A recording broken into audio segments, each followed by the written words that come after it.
July 15th, 1945. The summer heat hung heavy over the makeshift medical station in what had once been a small Bavarian town, now reduced to rubble and hope. Sergeant Marcus Washington of the 761st Tank Battalion wiped sweat from his brow as he approached the converted schoolhouse that served as a field hospital. In his hand, he carried something that would have seemed impossible just months earlier: a genuine American ice cream cone, complete with vanilla swirls that hadn't yet succumbed to the afternoon sun. The German nurse tending to wounded civilians in the courtyard looked up with eyes that had seen too much, expecting nothing more than another routine supply delivery. She had no idea that this simple gesture would shatter everything she believed about her enemies, about herself, and about the very nature of humanity in wartime. Before we dive into this story, make sure to subscribe to the channel and tell me in the comments where you're watching from. It really helps support the channel. What unfolded in those precious minutes would transform two souls from opposite sides of a devastating conflict, proving that sometimes the most powerful weapons of war are acts of unexpected kindness. The road to this moment had begun 3 months earlier, when Marcus Washington first set foot on German soil with the advancing Allied forces.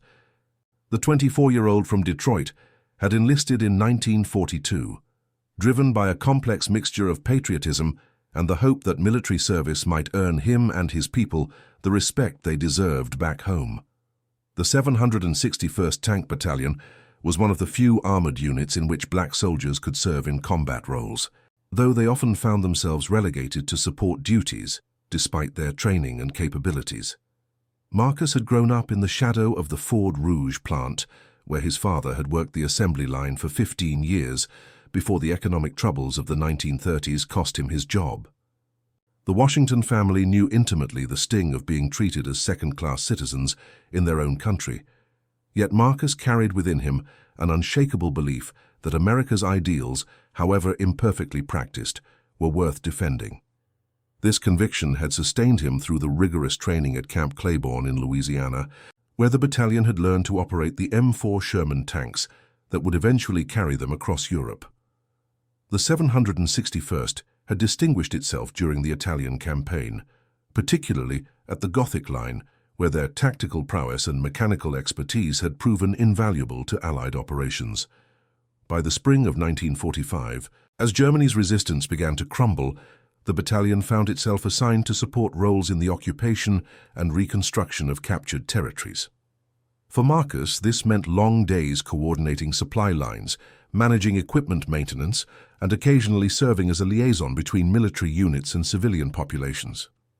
It was during one such assignment that he had first encountered the remarkable American innovation that would change everything: the mobile ice cream production unit that had become legendary among Allied forces. The United States military had invested heavily in maintaining morale through creature comforts that seemed almost absurd in the context of global warfare. Ice cream, in particular, had become a symbol of American industrial capacity and determination to provide for its fighting men, even in the most challenging circumstances. The statistics were staggering. American forces consumed over 135 million gallons of ice cream during the war years, with specialized refrigeration ships and mobile production units ensuring that this frozen luxury reached even the most remote battlefields. The psychological impact was immeasurable. Nothing said America quite like the ability to produce and distribute ice cream in the middle of a war zone thousands of miles from home. Marcus had been skeptical when he first heard about the ice cream unit attached to their supply convoy. It seemed like a frivolous waste of resources when so many essential needs remained unmet. But his first taste of genuine vanilla ice cream, after months of K-rations and field food, had been nothing short of revelatory. The creamy sweetness transported him instantly to summer afternoons in Detroit, to the ice cream parlor on Grand Avenue, where he had taken his high school sweetheart before the war changed everything. As the Allied forces advanced deeper into Germany during the final months of the conflict, Marcus witnessed firsthand the devastating impact of years of total war on the civilian population. The strategic bombing campaigns had reduced many German cities to moonscapes of rubble and twisted steel. Food shortages were endemic, with many civilians surviving on rations that would have been inadequate even for prisoners. Medical supplies were critically short, and the healthcare system that had once been the envy of Europe lay in shambles. It was in this context that Marcus first encountered Greta Müller, though neither would learn the other's name until much later. Greta was 26 years old, a registered nurse who had spent the last 3 years of the conflict working in increasingly desperate conditions as Germany's medical infrastructure collapsed around her. She had trained at the prestigious Charité Hospital in Berlin before the war, specializing in pediatric care with dreams of opening a clinic for underprivileged children. Those dreams seemed impossibly distant now as she struggled to provide basic medical care with supplies that dwindled daily. Greta's journey to this moment had been marked by a series of crushing revelations about the regime she had initially supported. Like many educated Germans of her generation, she had been swept up in the early promises of national renewal and economic recovery. Her brother Klaus, 5 years her senior, had joined the Luftwaffe with genuine enthusiasm, believing he was serving his country's legitimate interests. The gradual realization of the true nature of the regime's ideology and actions had been a slow, painful process that left her questioning everything she had once believed. The turning point had come in late 1943, when Klaus returned from the Eastern Front on medical leave. The confident young man who had left 2 years earlier was gone, replaced by someone haunted by experiences he could barely articulate. In whispered conversations late at night, he had shared fragments of what he had witnessed, actions that violated every moral principle their parents had instilled in them. Klaus had been reassigned to training duties after his recovery, but the damage to his spirit was irreversible. He had been reported missing during the final chaotic weeks of the conflict, and Greta held little hope of seeing him again. By the summer of 1945, Greta found herself working in a makeshift medical facility in a small Bavarian town that had been spared the worst of the bombing, but was overwhelmed with refugees fleeing the advancing Soviet forces from the east. The former schoolhouse had been converted into a basic hospital, with classroom walls removed to create larger treatment areas and the playground serving as an outdoor triage station for less critical cases. The contrast between her current circumstances and her pre-war life was stark beyond imagination. Where once she had worked with modern equipment in sterile conditions, she now struggled to maintain basic sanitation with soap that was more sand than cleansing agent. Medications that had once been routine were now precious commodities to be rationed with agonizing care. The patients who came to her were often suffering from malnutrition as much as their presenting injuries, and she had learned to recognize the distinctive signs of prolonged hunger that marked so many faces. The American supply convoy that arrived that sweltering July afternoon was part of the massive logistical operation that kept Allied forces functioning across occupied Europe. The scale of this operation defied comprehension. Over 4 million tons of supplies moved monthly through a distribution network that spanned from Normandy to the heart of Germany. Every day, thousands of trucks carried everything from ammunition to medical supplies, from replacement parts to the letters from home that sustained morale. Marcus was serving as the convoy's liaison that day, responsible for coordinating with local authorities and ensuring that essential supplies reached their intended destinations. The town's mayor, an elderly man who had served in the trenches during the previous World War, had approached him with a formal request for medical supplies. The local civilian population was in desperate need of basic medications, and the mayor hoped that American forces might spare some resources for humanitarian purposes. The request put Marcus in a difficult position. Official policy regarding civilian aid was complex and often contradictory, varying between units and changing based on strategic priorities. Some commanders were generous with surplus supplies, viewing humanitarian assistance as a tool for winning hearts and minds. Others maintained strict policies against any aid that might benefit former enemies, arguing that resources should be preserved for Allied forces and liberated populations. Marcus had witnessed enough civilian suffering to be moved by genuine need, but he also understood the importance of following proper protocols. He agreed to survey the medical facility and assess the situation, with the understanding that any aid would depend on available surplus and proper authorization. What he found at the converted schoolhouse exceeded his worst expectations. The overcrowding was immediately apparent. Patients lay on makeshift beds constructed from salvaged materials, with privacy provided only by hanging sheets that had been repaired so many times they resembled patchwork quilts. The smell of antiseptic could not entirely mask the underlying odors of unwashed bodies and poorly ventilated spaces. Medical staff moved with the efficient desperation of professionals working far beyond their normal capacity. It was in this environment that Marcus first observed Greta at work. She was tending to an elderly man whose leg had been injured in the collapse of a damaged building, cleaning and rebandaging a wound with supplies that were clearly inadequate for proper treatment. Her movements were precise and professional, despite the limitations, and Marcus could see the care she took to maintain her patient's dignity even in these degrading circumstances. What struck him most forcefully was the gentle way she spoke to the old man, reassuring him in soft German that Marcus couldn't understand, but whose meaning was unmistakable. This was someone who saw her patients as human beings, deserving of respect and compassion, not merely as medical problems to be processed. The contrast with some of the attitudes he had encountered among his own forces was sobering. There were Allied soldiers who viewed all Germans as collectively guilty and undeserving of consideration. Greta noticed the American sergeant observing her work, but tried to focus on her immediate responsibilities. She had encountered Allied personnel before during the occupation, and the experiences had been mixed. Some had been professional and respectful, others had made it clear that they viewed all Germans as inherently suspect.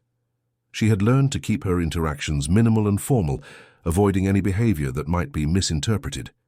Marcus spent nearly an hour surveying the facility, taking notes on the most critical shortages and observing the staff's efforts to provide care under impossible conditions. The lack of basic antibiotics was particularly concerning, as infections that would have been easily treatable in normal circumstances were becoming life-threatening complications. Pain medication was so scarce that even seriously injured patients often went without relief, and surgical supplies were being sterilized and reused far beyond safe practices. The heat that afternoon was oppressive, made worse by the overcrowded conditions and inadequate ventilation in the converted schoolhouse. Marcus noticed that several of the medical staff appeared near exhaustion, working long shifts without adequate breaks or nutrition.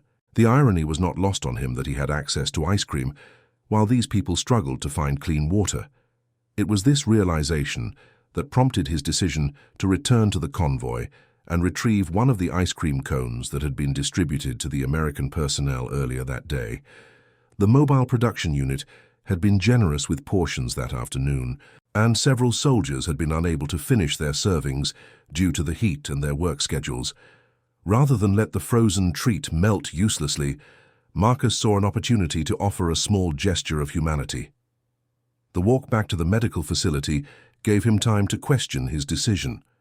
Military regulations about fraternization with civilian populations were clear, and offering food to former enemies could be interpreted as a breach of protocol.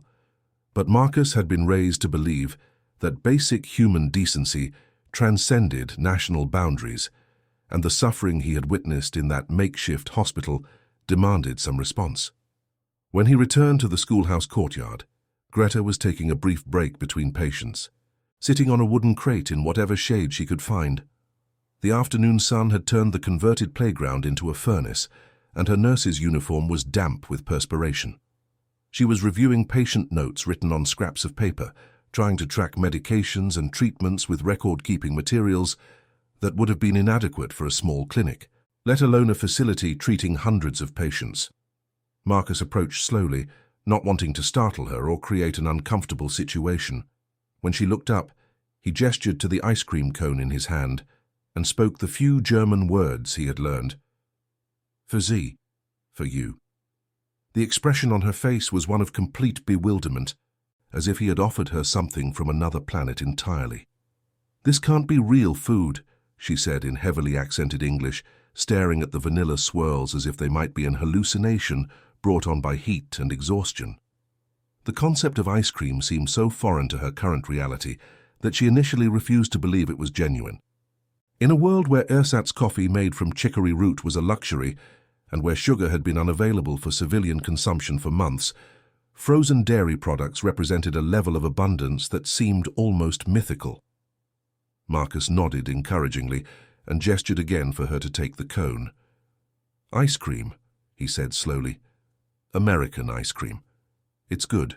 He could see her internal struggle between suspicion and desire, between the trained caution of someone who had lived through years of propaganda about American brutality and the simple human response to an unexpected kindness. The first tentative lick brought an expression of wonder that Marcus would remember for the rest of his life. Her eyes widened as the creamy sweetness hit her taste buds, flavors that she had nearly forgotten existed: real vanilla, genuine dairy cream, sugar in abundance, all the simple pleasures that had been stripped away by years of rationing and substitution. For a moment, the exhausted nurse became a child again, experiencing pure joy in something as simple as frozen cream. "Mein Gott," she whispered, taking another careful taste, as if afraid the ice cream might disappear if she enjoyed it too quickly.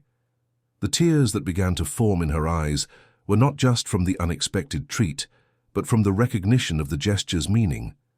This American soldier, who had every reason to view her as an enemy, had offered her something precious not out of duty or strategy, but from simple human kindness. Marcus found himself deeply moved by her reaction. He had given away ice cream impulsively, without thinking through the implications, but now he began to understand the profound significance of the moment. This woman, this former enemy, was responding to his gift with a vulnerability that made her completely human, in a way that transcended nationality or ideology. The war had trained him to think of Germans as abstractions, the enemy, the aggressor, the other. But Greta's wonder at something as simple as ice cream reminded him that wars were fought between people, not concepts. "What is your name?" Greta asked, when she had composed herself enough to speak clearly. The question was both simple and loaded with meaning. In asking for his name, she was acknowledging him as an individual, rather than merely a representative of occupying forces. She was opening a door to human connection that military protocols generally discouraged. "Marcus," he replied, "Sergeant Marcus Washington. And you?" "Greta," she said, offering a small smile that was the first he had seen from any German civilian since arriving in the country.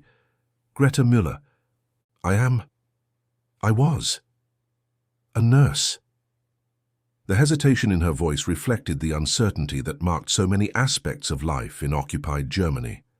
Professional identities that had once provided structure and meaning now seemed provisional and fragile.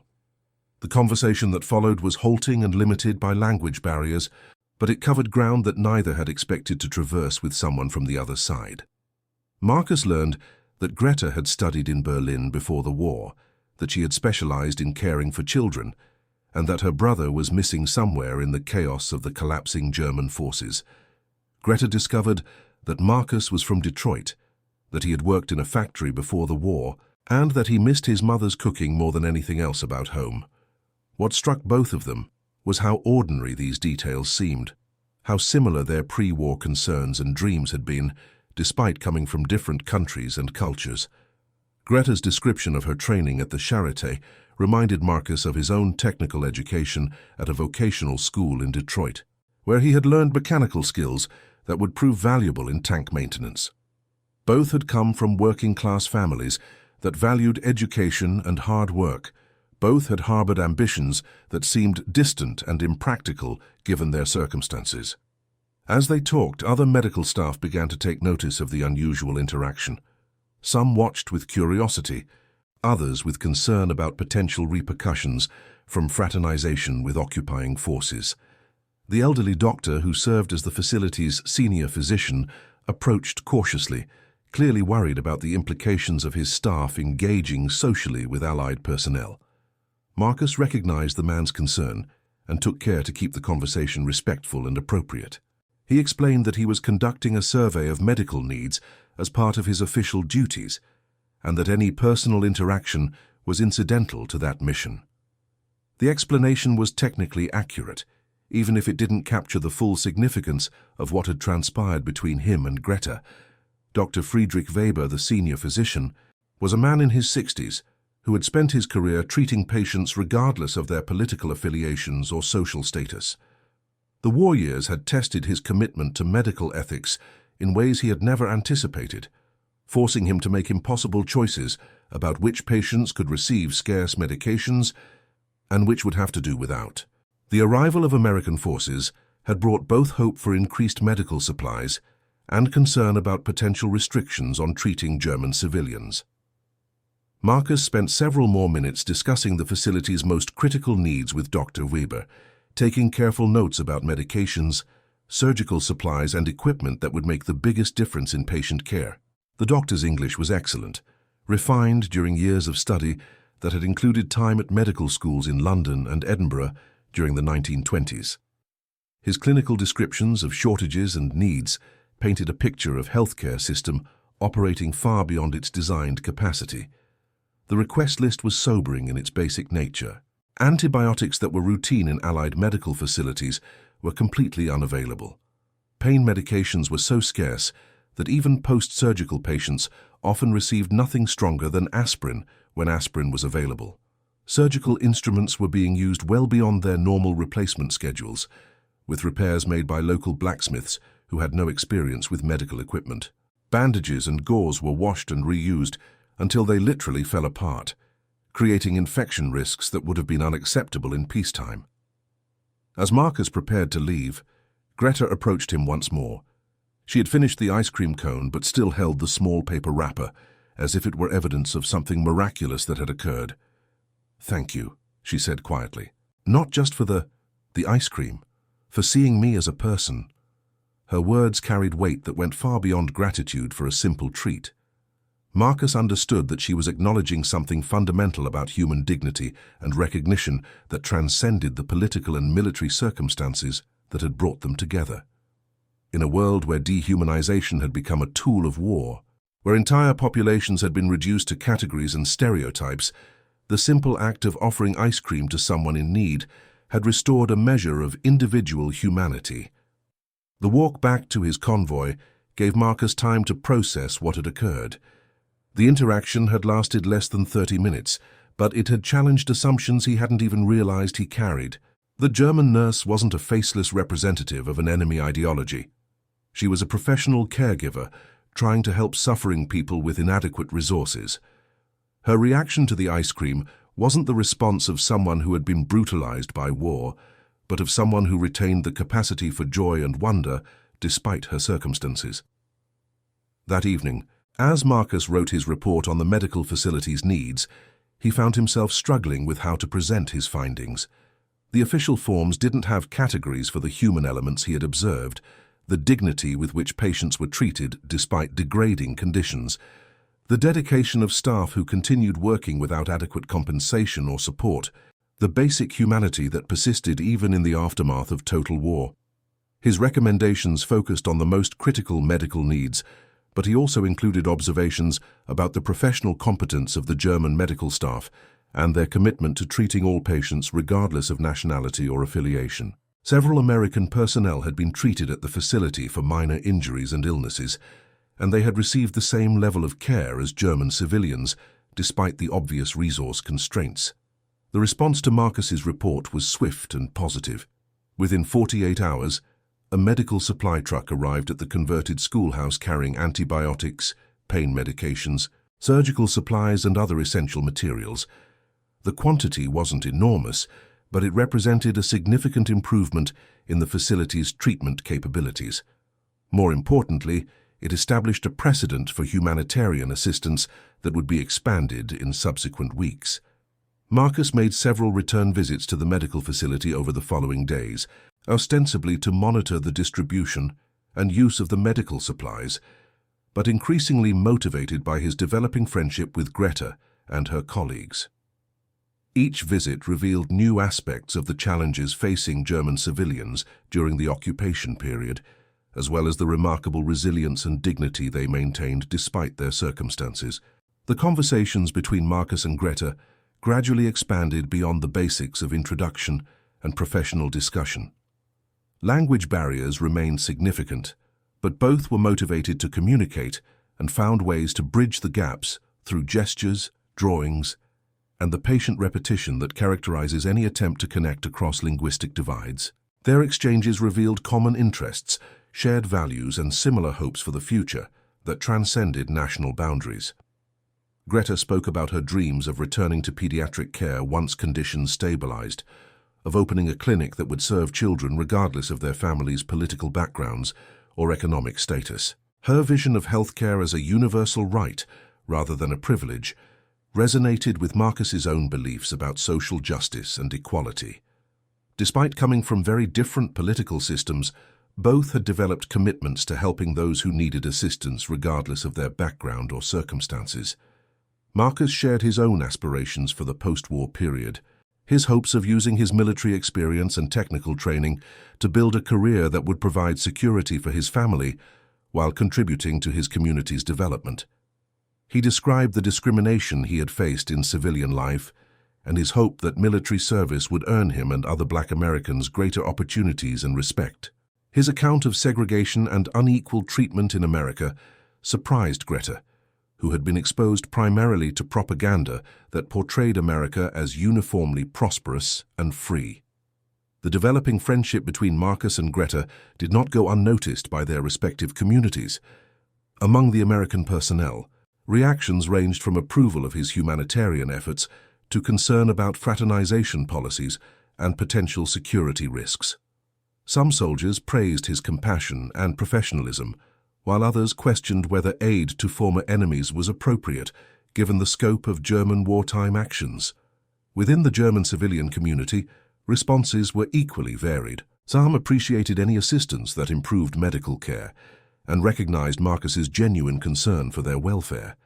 Others remained suspicious of American motives, wondering whether humanitarian gestures masked intelligence gathering or psychological manipulation. The complexity of occupied populations trying to navigate relationships with former enemies created tensions that went far beyond individual interactions. Dr. Weber proved to be a particularly valuable interpreter of these community dynamics. His age and professional standing gave him credibility with both German civilians and Allied personnel, and he used this position to facilitate understanding and cooperation. He had treated wounded soldiers from multiple armies during both world wars and had developed a perspective that prioritized medical need over political affiliation. In my experience, Dr. Weber explained to Marcus during one of their conversations, suffering does not recognize nationality. A child with pneumonia needs antibiotics, regardless of whether her father wore German or American uniform. A wounded man feels pain the same way whether he comes from Detroit or Dresden.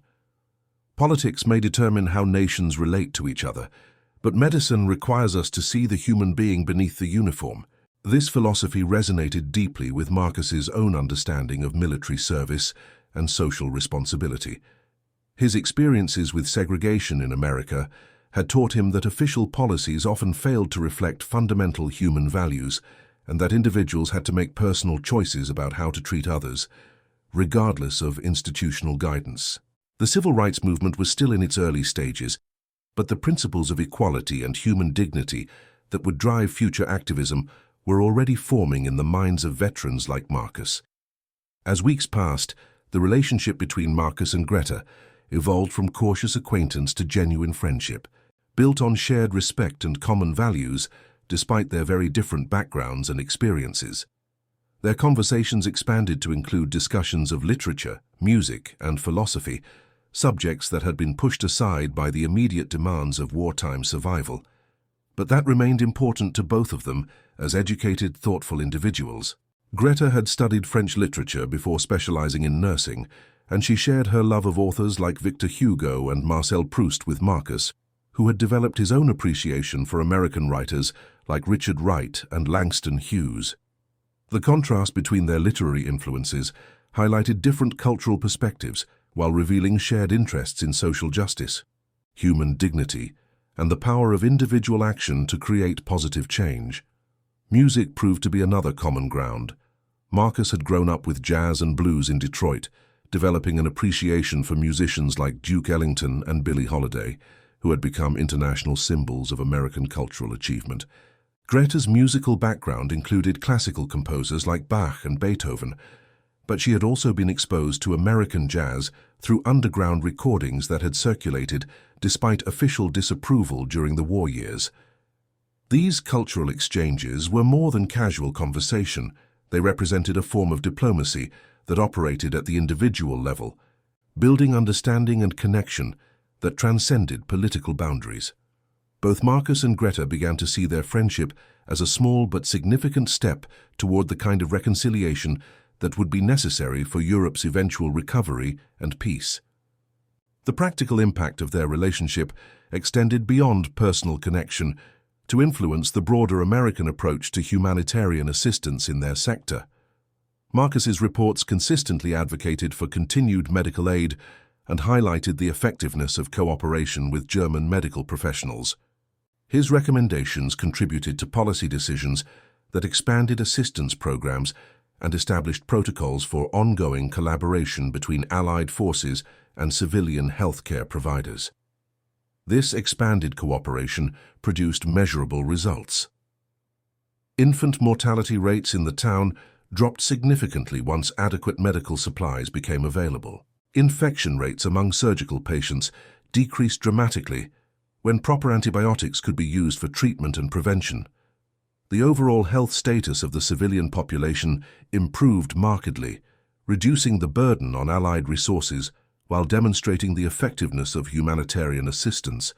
The success of the medical assistance program attracted attention from higher command levels, leading to visits from military officials and civilian administrators who were developing occupation policies for the broader region.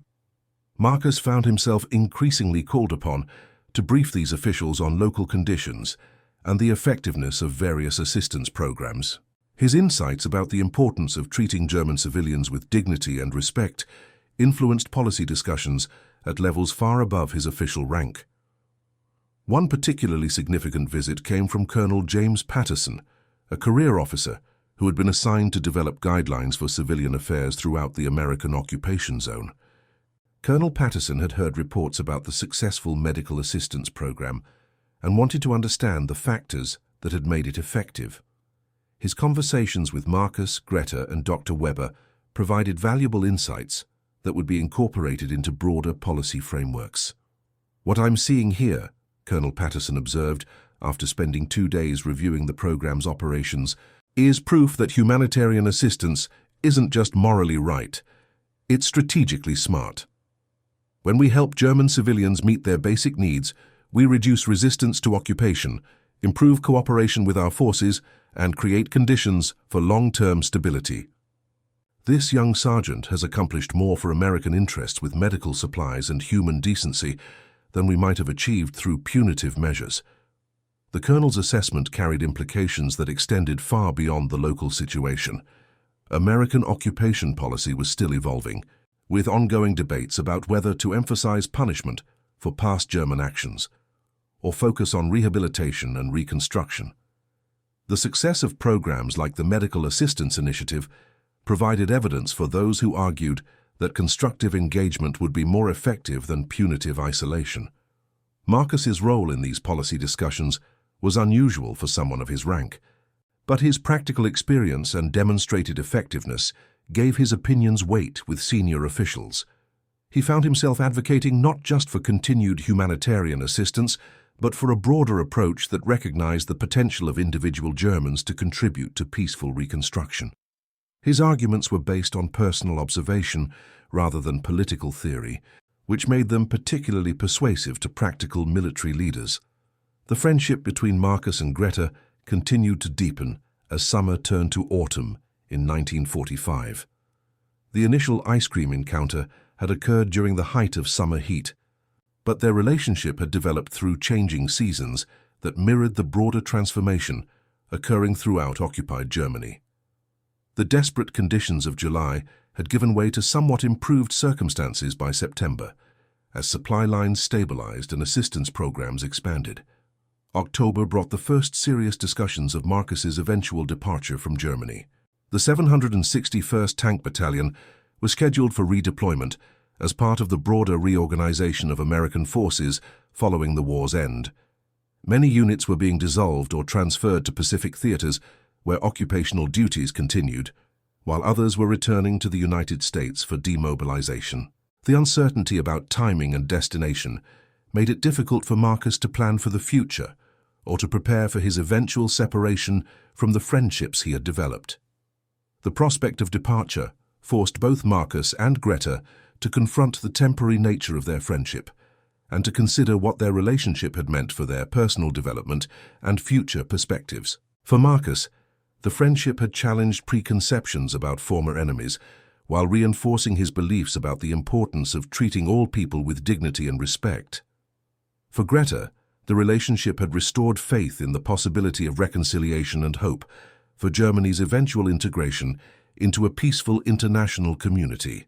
Their conversations during this period became more reflective and philosophical, as both tried to understand the broader significance of what they had experienced together. The simple act of sharing ice cream had initiated a relationship that had influenced policy decisions, improved medical care for hundreds of people, and demonstrated the potential for individual actions to create positive change, even in the aftermath of devastating conflict. "I think about that first day often," Greta told Marcus during one of their final conversations. "When you gave me the ice cream, I thought it was impossible that such kindness could come from someone I had been taught to fear. But the kindness was real, and it changed everything for me. Not just my opinion of Americans, but my understanding of what people can be to each other when they choose compassion over suspicion." Marcus nodded thoughtfully. "That ice cream cone cost maybe 15 cents to make, but it taught me more about human nature than years of training and combat experience. When I saw your face light up from something so simple, I realized that the things that make us human are more important than the things that divide us as nations. That lesson is something I'll carry with me for the rest of my life." The final weeks of Marcus's deployment were marked by intensive efforts to document the medical assistance program's procedures and results, ensuring that the cooperative relationships he had helped establish would continue after his departure. Dr. Weber worked closely with him to create detailed reports on supply needs, treatment protocols, and resource management strategies that could guide future assistance efforts. Greta's contributions to this documentation process were invaluable. Her detailed knowledge of local medical conditions, combined with her language skills and professional training, enabled her to serve as an interpreter and advisor for incoming American medical personnel. The relationships she had built with civilian patients and their families provided insights into community needs that would have been difficult for outside observers to identify. The transition planning also included discussions about Greta's own future prospects. Her demonstrated competence and reliability had earned her recommendations from both Dr. Weber and American medical officers who had observed her work. Several opportunities were emerging for German medical professionals to participate in reconstruction efforts, including positions with international relief organizations and civilian government agencies being established in the American occupation zone. One particularly attractive possibility was a position with the United Nations Relief and Rehabilitation Administration, which was establishing medical programs throughout war-damaged areas of Europe. Greta's combination of professional skills, language abilities, and demonstrated commitment to serving all patients regardless of nationality made her an ideal candidate for international humanitarian work. The recommendation letters from American military medical officers provided powerful endorsements for her applications. Marcus's own future remained less certain as his deployment drew to a close. The 761st Tank Battalion was being dissolved as part of post-war reorganization, with personnel being reassigned to other units or returned to civilian life, depending on their service commitments and personal preferences. Marcus faced a choice between extending his military service in a new assignment or returning to Detroit to pursue civilian opportunities. The decision was complicated by his recognition that military service had provided him with experiences, skills, and perspectives that would be valuable in civilian life, but that might not be readily appreciated by employers in a segregated society. His leadership experience, technical training, and demonstrated ability to work effectively with diverse populations were assets that had been proven in military contexts but that civilian employers might overlook due to racial prejudice. The friendship with Greta had also influenced his thinking about career choices and life goals. Their conversations about social justice, healthcare access, and individual responsibility had reinforced his commitment to working for positive change in his community. The Humanitarian Assistance Program had demonstrated the impact that dedicated individuals could achieve when they combined professional competence with personal commitment to helping others. November brought the official notification that Marcus would be returning to the United States in early December as part of the first wave of veteran repatriation. The news was both welcome and bittersweet. Welcome because he was eager to reunite with his family and begin building his post-war life. Bittersweet because it meant leaving behind friendships and experiences that had profoundly shaped his understanding of himself and the world. The farewell gathering organized by the medical facility staff was a simple but moving affair. Dr. Weber presented Marcus with a letter of appreciation signed by the entire medical staff and many of the patients who had benefited from the assistance program he had helped establish. The letter, written in both German and English, expressed gratitude not just for material assistance, but for the dignity and respect with which he had treated everyone at the facility. Greta's personal farewell was more private, but equally meaningful. She had prepared a small collection of items that represented their friendship and the experiences they had shared: photographs of the medical facility, copies of patient thank-you notes, and a letter describing the impact of his friendship on her understanding of reconciliation and hope for the future. In return, Marcus gave her his military address in Detroit and a promise to maintain correspondence once they were both settled in their new circumstances. This friendship began with ice cream, Greta said, as they said their final goodbyes. But it became something much more important. You showed me that former enemies can become true friends when they are willing to see each other's humanity. That lesson will guide me in whatever work I do in the future, and I hope it will help both our countries learn to work together for peace. The journey back to the United States provided Marcus with time to reflect on his entire European experience, but particularly on the friendship with Greta and its impact on his personal development and future goals. The train ride across France and the ship voyage across the Atlantic allowed for extended contemplation of lessons learned and challenges ahead as he prepared to reintegrate into civilian life in post-war America. The conversations he had shared with Greta about social justice and individual responsibility took on new significance as he considered the civil rights challenges that awaited black veterans returning to a still segregated society. The respect and professional recognition he had earned from German civilians and Allied personnel would mean little to employers who refused to hire black workers or to institutions that maintained discriminatory practices regardless of individual qualifications. Yet the experience had also provided him with confidence and perspective that would prove valuable in addressing these challenges. His successful work in Germany had demonstrated his leadership abilities and professional competence in ways that could not be dismissed or ignored. More importantly, his friendship with Greta had reinforced his belief that individual actions could create positive change even when institutional barriers seemed insurmountable. The return to Detroit in December 1945 was both triumphant and sobering. Marcus was welcomed home as a hero by family and friends who were proud of his military service and eager to hear stories of his experiences overseas. Yet the realities of post-war economic adjustment and persistent racial discrimination quickly became apparent as he began searching for employment and housing that would allow him to build on his military achievements. The job search process was particularly frustrating. Despite his technical training, leadership experience, and excellent military record, many potential employers seemed unwilling to consider him for positions that would fully utilize his skills and experience. The same racial barriers that had existed before the war remained largely intact, seemingly unaffected by the democratic ideals for which he and millions of other Americans had fought overseas.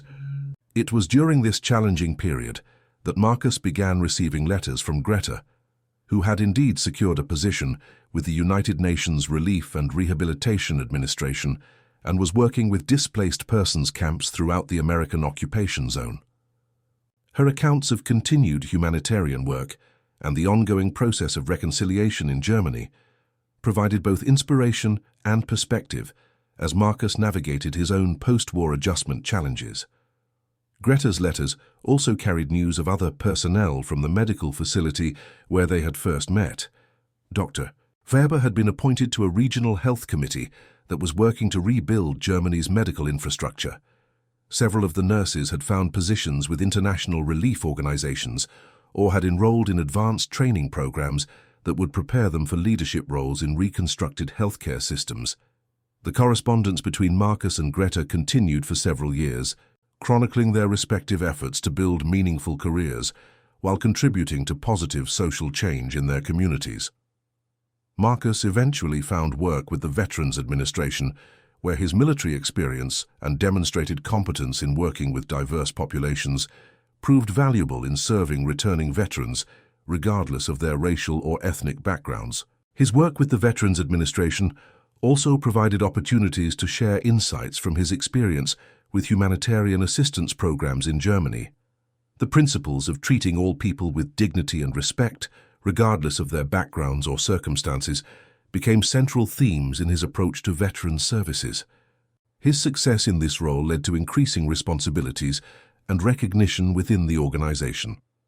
Greta's career with international relief organizations took her to various parts of Europe, where post-war reconstruction efforts were addressing the massive displacement and humanitarian needs created by years of total war. Her work with refugee populations and displaced persons drew directly on lessons learned during her friendship with Marcus about the importance of seeing individual humanity beneath political or national categories. The impact of their friendship extended beyond their personal career development to influence their broader understanding of international relations and social responsibility. Both became advocates for programs that promoted cross-cultural understanding and cooperation as essential elements of lasting peace. Their own experience had demonstrated that reconciliation was possible when individuals were willing to engage with former enemies as fellow human beings rather than as representatives of hostile ideologies. In 1948, 3 years after their first meeting, Marcus and Greta had an opportunity to reunite when his work with the Veterans Administration included a trip to Europe to study rehabilitation programs for disabled veterans. The reunion took place in Munich, where Greta was coordinating medical services for a large displaced persons camp housing refugees from various Eastern European countries. The reunion was emotional and reflective, providing both with an opportunity to assess how their friendship had influenced their personal and professional development. Marcus was struck by Greta's continued commitment to serving the most vulnerable populations, while she was impressed by his success in overcoming discriminatory barriers to build a meaningful career in veteran services. "Do you remember that first ice cream cone?" Greta asked during their reunion dinner. "I keep thinking about how such a simple gesture changed both our lives so completely, not just because of the friendship we built, but because it taught us both that small acts of kindness can have consequences we never imagined." Marcus smiled at the memory. "I've shared that story with countless veterans over the past few years, especially those who are struggling with anger or bitterness about their war experiences. It reminds them, and me, that we always have choices about how to treat other people, and that those choices matter more than we might think at the time." Their conversation during the reunion explored how their initial friendship had influenced their respective approaches to post-war challenges and opportunities. Both had encountered difficulties and setbacks in their careers, but both had maintained commitments to treating all people with dignity and working for positive social change that transcended narrow self-interest. Greta described her work with displaced persons as an extension of the values she had learned through her friendship with Marcus. "When I see refugees who have lost everything, who have every reason to be bitter and suspicious, I remember how you treated me with kindness when I was your enemy. It reminds me that circumstances can change, that people can overcome their worst experiences when they receive compassion and support from others." Marcus shared similar reflections about his work with veterans who were struggling with physical disabilities, psychological trauma, or discrimination in civilian society. "Many of these men come to me angry and hopeless. convinced that their sacrifices have been forgotten and that no one cares about their problems. But when I show them respect and genuine concern for their welfare, when I demonstrate that someone understands their worth as individuals, they often rediscover their own capacity for positive action. The reunion reinforced for both of them the continuing relevance of lessons learned from their wartime friendship. The world was entering a new period of international tension with the developing Cold War, and the principles of individual dignity and cross-cultural understanding that had brought them together seemed more important than ever for preventing future conflicts. Their correspondence continued after the reunion, now enriched by renewed personal connection and shared reflection on their experiences. Both continued to advance in their respective careers while maintaining their commitments to humanitarian service and social justice. Marcus was promoted to supervisory positions within the Veterans Administration, while Greta eventually joined the World Health Organization and became involved in establishing international standards for medical care in crisis situations. The 1950s brought new challenges and opportunities for both. Marcus became involved in the emerging civil rights movement, using his platform within the Veterans Administration to advocate for equal treatment of black veterans and their families. His military experience and demonstrated competence provided credibility that proved valuable in promoting policy changes and challenging discriminatory practices. Greta's work with the World Health Organization took her to various parts of the world, where international assistance was needed to address health crises and build medical infrastructure. Her experience in post-war Germany provided valuable insights for working in other contexts where political conflicts had damaged healthcare systems and created mistrust between different population groups. Both continued to reference their initial friendship as a foundational experience that had shaped their understanding of international relations and individual responsibility. The story of sharing ice cream with a former enemy became a parable they both used in professional contexts to illustrate the potential for reconciliation and cooperation even under the most challenging circumstances. As the decades passed, their friendship became part of the broader historical record of post-war reconciliation between former enemies. Their correspondence was eventually donated to historical archives, where it serves as documentation of how individual relationships could transcend national boundaries and contribute to international understanding during periods of tension and conflict. The legacy of their friendship extended beyond their personal careers to influence the many people they served and taught throughout their lives. Veterans who worked with Marcus learned about the importance of treating all people with dignity, regardless of their backgrounds. Medical professionals trained by Greta absorbed lessons about the power of compassion to overcome political and cultural divisions. In 1975, 30 years after their first meeting, both Marcus and Greta retired from their respective careers with distinguished records of service and recognition for their contributions to humanitarian causes and social justice. Their retirement coincided with the 30th anniversary of the war's end, providing occasions for reflection on how their generation had shaped the post-war world.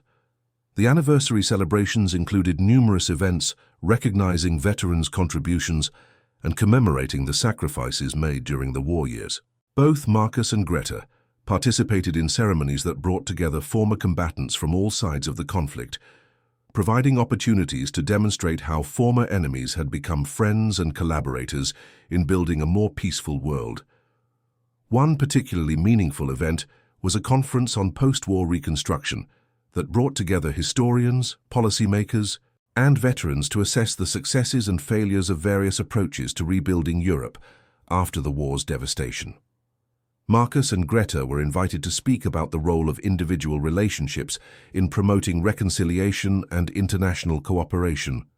Their joint presentation, titled From Ice Cream to Understanding, Personal Connections and Post-War Reconciliation, received standing ovations from audiences that included former military personnel, diplomats, and academics.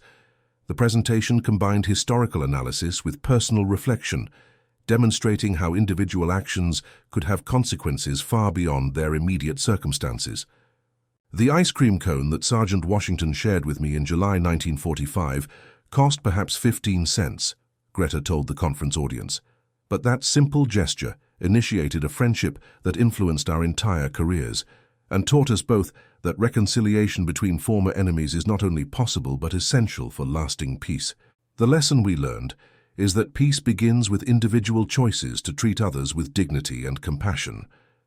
Marcus added his own reflection.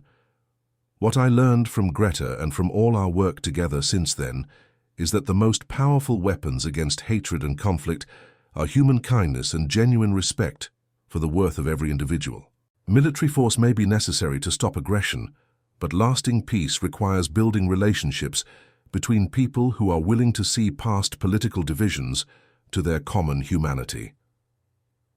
The conference presentation marked a fitting culmination to careers that had been shaped by their initial wartime friendship and the lessons they had learned from that experience. Both had used their professional positions to promote understanding, compassion, and cooperation, contributing to the broader process of reconciliation that had transformed Europe from a continent devastated by war to a region characterized by cooperation and shared commitment to peaceful resolution of conflicts.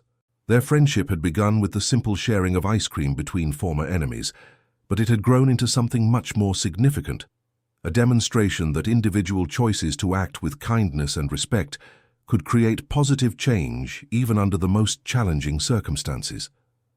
The story of their relationship became part of the historical record of how ordinary people contributed to extraordinary transformations in international relations and human understanding.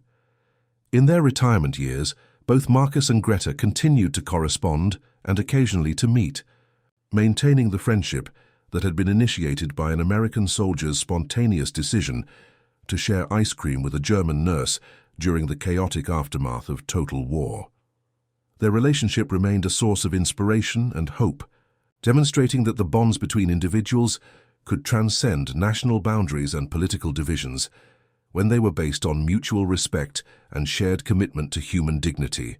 The story of Marcus Washington and Greta Müller serves as a reminder that history is shaped not only by the actions of political leaders and military commanders, but also by the countless individual choices made by ordinary people in extraordinary circumstances. A simple ice cream cone shared between former enemies in the ruins of war-torn Germany became the foundation for a lifelong friendship that influenced two careers dedicated to humanitarian service and contributed to the broader process of reconciliation that characterized the post-war world.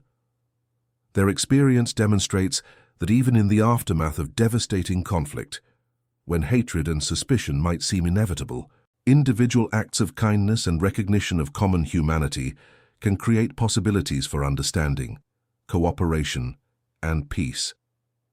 The lesson of their friendship remains relevant for contemporary challenges, reminding us that positive change often begins with simple gestures of respect and compassion between individuals who might otherwise see each other only as representatives of opposing sides. The ice cream cone that Marcus shared with Greta in July 1945 was more than a frozen treat. It was an expression of faith in the fundamental worth and dignity of every human being, regardless of nationality, ideology, or past conflicts. That faith, expressed through a simple act of kindness, became the foundation for transformations that extended far beyond the immediate moment to influence careers, policies, and relationships that contributed to building a more peaceful and cooperative world. And that concludes our story. If you made it this far, please share your thoughts in the comments. What part of this historical account surprised you most? Don't forget to subscribe for more untold stories from World War II, and check out the video on screen for another incredible tale from history. Until next time.